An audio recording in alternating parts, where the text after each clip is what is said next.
welcome to another interesting Tuesday, being the 14th day of October 2025. I am Achoamanze Prosper, and I have here with me a beautiful political analyst, Miss Chidima. Miss Chidima, how you doing? I'm very fine, thank you. And how are you? I'm good, ma'am. Thank you. All right, Miss Chidima. This morning it's been drizzling, like let's say we've been having shower, like it's not like it's raining, it's not like it turns a bit sunny and looks a bit cloudy. So how are you seeing the weather this morning, ma'am? Well, it's just shower. I would say that it's just showering us with blessings, and the weather is just too soft for the day. All right. Okay, ma. Like we know, we have some newspapers we did be reviewing today. And the first newspaper on the list is Daily Sun. Here we can see Enugu Ago as Governor Mba deflects to APC. Shetima, Akpabio, Abbas, Yewata governors orders to receive him. This will be seen in page 26. PDP Rep Kakus asks NJC to caution judges against being used to scuffle democracy. This will be seen in page 6. ASUU strike. FGE directs VCs to enforce no work, no pay. Nobody can threaten us, Pinwuna ASUU president says. This will be seen in page 6. Alleged Christian genocide. Nothing will break Nigeria, Sultan of Sokoto tells US. This will be seen in page 26. Stop destroying people's properties, Obi wants FG. Governors. This will be seen in page 25. Tinubu, Eno, Kalu, Khan mourns renowned clergy, Umar Upai. This will be seen in page 26 too. Deflection. PDP will triumph, Makinde tells party members. Caution against attempt to scuffle national convention. That will be seen in page 6. Over to you, Ms. Chidima. We could see this issue of ASU, like since last week, we've been hearing ASU saying they want to go on strike, and currently they're on strike. And the federal government is saying that no work, no pay. So, what's your take on this, ma'am? Honestly, the ASU and federal government's issue is not something that is new. Like we already know. Now, the fact that federal government have made it known that they have paid or started fulfilling parts of their agreements with the ASU, and ASU coming out to say that they have not fulfilled any part of their agreement, and now the federal government is giving receipts or proofs, evidence actually, of them making payments, and that the ASU members don't actually have much concrete thing to say that is their reason for the suspension, the strike rather. Now saying that is because of the lecturers that are being victimized. If the lecturers being victimized is the problem, then obviously you can actually talk it out with the federal government without going on strike. Now the federal government have made it clear that if they don't go back to work, they won't get paid. And since the both parties are so adamant on the fact that if the other one doesn't agree to their own part of the bargain, nothing is going to happen. I believe it's high time they actually leave their headstrong issues and remember that these things also affect the students at some point and also affect their own children at some point, because most of the members of the ASU committee, they are actually their children are actually in the schools here in Nigeria, and at the end of the day your child too is being deprived of the education he or she is supposed to have. And now with the requirement of getting jobs in the labor market, I mean, you come out and you see a company saying the least age for recruitment is 25, and a child that was supposed to finish before 25 isn't even given the job because of the longevity of the person's education in school.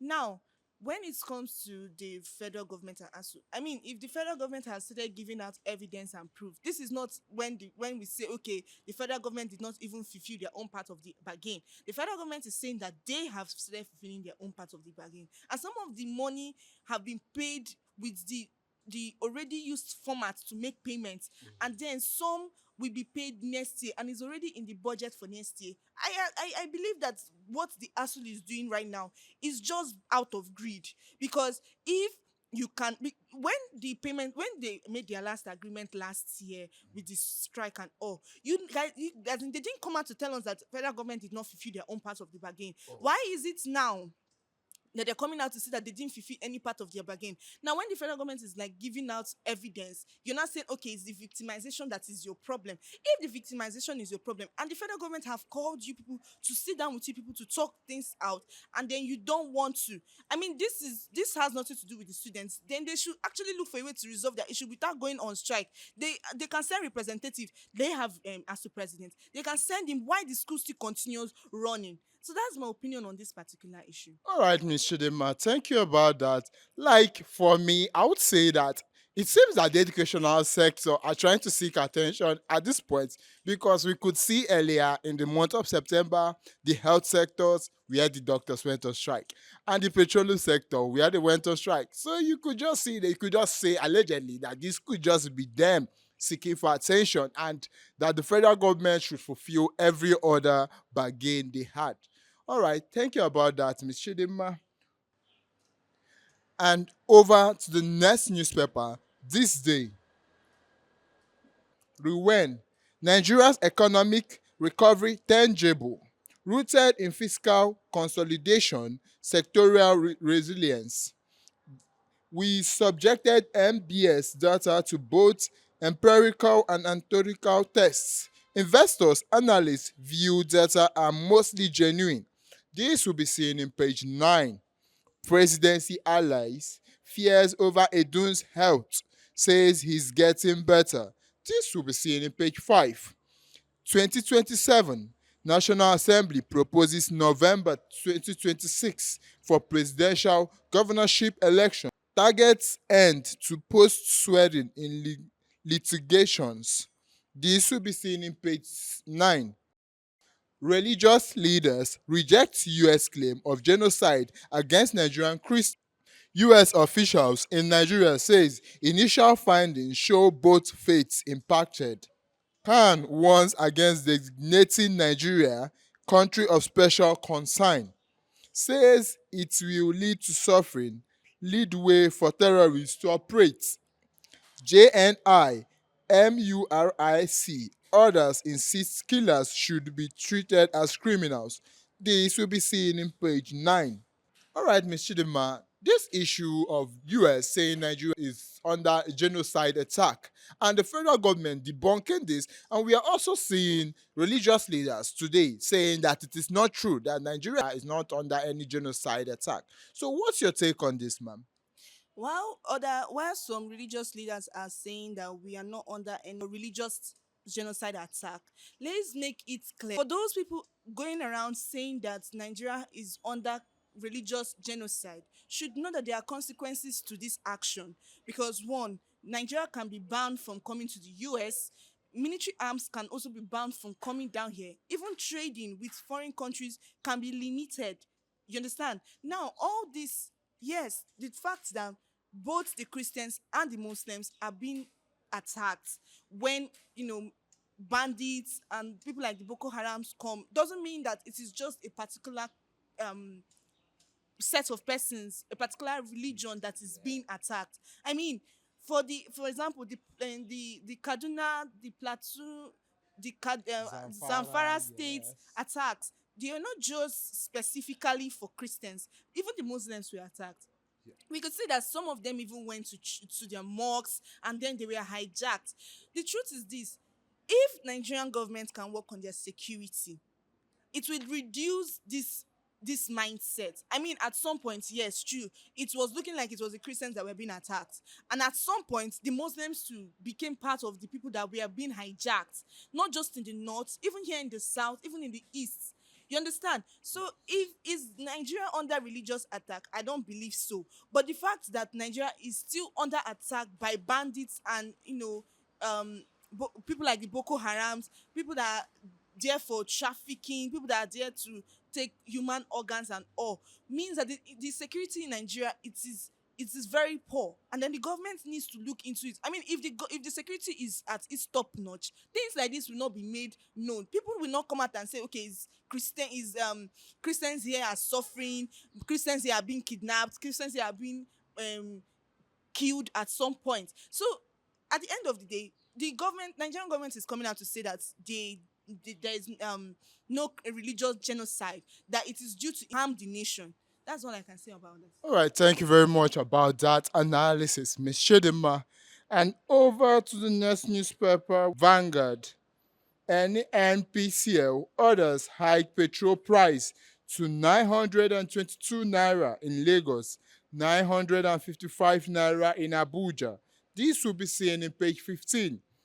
Do or die clash. Three teams, one chance. Nigeria's fate on knife edge. This will be seen in page 5. FG directs VCs to submit attendance compliance report as ASUU strike begins. You can't intimidate ASUU with no work, no pay, NLC tells FG. This will be seen in page 8.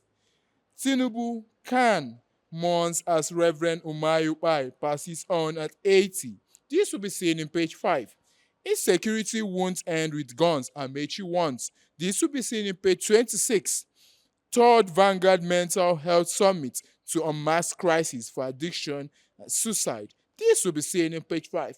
All right, Miss Shedema, we heard recently about a preacher by the name Reverend Umar Upai who died, or who died at the ripe age of 80. So, what do you have to say about his?